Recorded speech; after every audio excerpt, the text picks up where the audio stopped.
I, Atur, Dr. Yehoeshahfaht ben Israel, having been chosen to serve as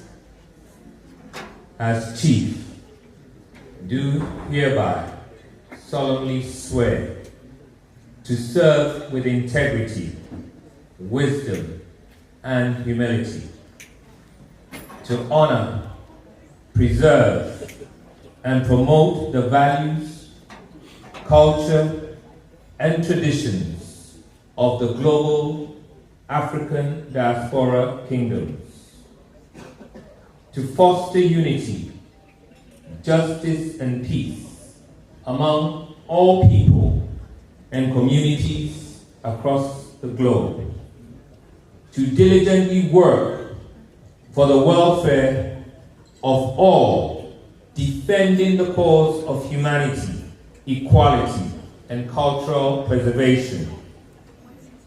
I shall remain accountable to these I serve and conduct myself with honor. So help me God, Ya Israel.